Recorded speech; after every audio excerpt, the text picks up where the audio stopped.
Guys, আমরা এখন আমারুনে এসেছি। আমারুন বাজার প্লাস স্টেশন সামনেটাতেই, এই যে স্টেশনটা, এই সামনেটাতে আমারুন স্টেশন। আর আমারুন বাজারের দুর্গা ও কালী মন্দির। এটা মন্দিরে ঠাকুর মনে হয় প্রত্যেক বছরই বিসর্জন দেওয়া হয়। মন্দিরটা খুব সুন্দর। আমাদের পিছন দিকে নিয়ে দেখা যাচ্ছে।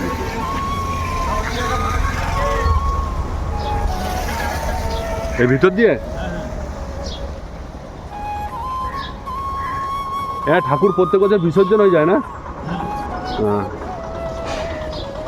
এই মন্দিরটা একদম আমারুন স্টেশনের ধারেই মন্দিরটা পড়ে। খুব সুন্দর মন্দির, অনেক বড় করে মন্দিরটা করা আছে। আর এখানে জায়গাটার নাম হচ্ছে আমারুন বাজার। এখানে দুর্গা ও কালী মন্দির দুটোই উভয়ই একসঙ্গে। আর এখানে মন্দিরের ঠাকুরটা নেই, এটা প্রত্যেক বছরই বিসর্জন দেওয়া হয়। আর এই যে এই দিকটাতে স্টেশনটা। মাম্পি ওইদিকে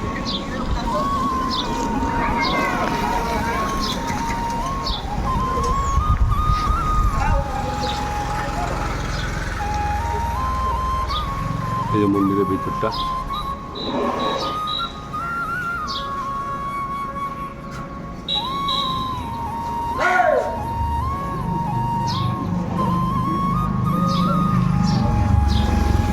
এমনি রাধা মাধবের, মহাদেবের, পার্বতী এবং মহাদেবের ছবি আছে। আর এদিকে মা শারদা, এদিকে রামকৃষ্ণ।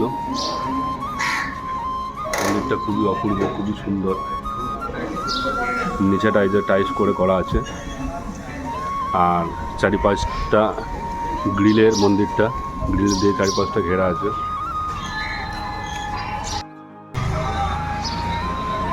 এটা দুর্গা ও কালী মন্দির। আমারুন বাজারের সামনে মন্দিরটা পড়ে। তো চলুন পুরো মন্দিরটা একদম দেখানো হোক। আমারুন স্টেশনে নামলেই তার বাঁ পাশে মন্দিরটা পড়ে, সামনাসামনি একদম। আর এই পাশটা তার একটা মন্দির আছে, ওটাও দেখা যাক। এখানে যে কাকুর কাছ থেকে ফল নিলাম, সেই কাকুই বললো যে এই মন্দিরের পাশ দিয়ে যাও, এই মন্দিরের পাশ দিয়ে আর একটা মন্দির আছে।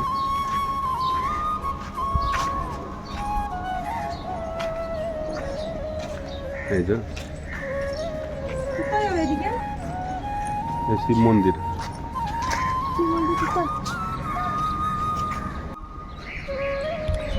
দুর্গা মন্দির আর কালী মন্দিরের পাশেই এই শিব মন্দিরটা। পিছন দিকে ছিল, এদিকে এলাম।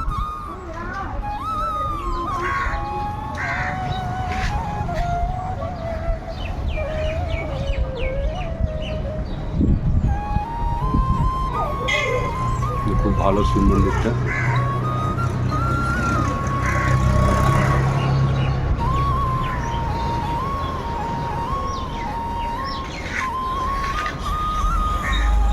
এদিকে কোনো মন্দির আছে? আর এইটাই তাহলে।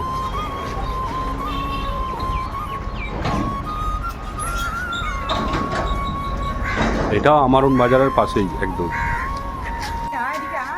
আমরা আমারুন বাজারের সামনে কালী মন্দির আর দুর্গা মন্দির এবং তার পিছন দিকেই শিব মন্দিরটা আপনাদের দেখিয়ে দিলাম। তো খুবই ভালো মন্দিরটা। এই যে আমারুন বাজারের মানে স্টেশন থেকে নেমেই একদম বাঁ হাতে বিশাল বড় শিব আর কালী মন্দির।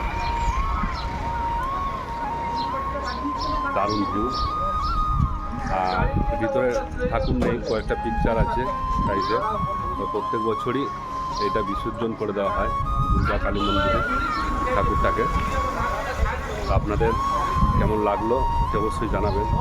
এবং আমারুন জায়গাটা কারা কারা চেনো সেটাও আমাকে জানাবেন। আর আমি এখানে এসেছিলাম আমার পিসির বাড়িতে, পিসির বাড়িটা কুড়ুম্ব। ঘুরতে ঘুরতে এদিকে চলে এলাম। আর মন্দিরটা পরিদর্শন করা হয়ে গেল, খুব ভালো লাগলো মায়ের মন্দির দেখে। তো ভাই, ভিডিওটা আপনাদের কেমন লাগলো অবশ্যই জানাবেন।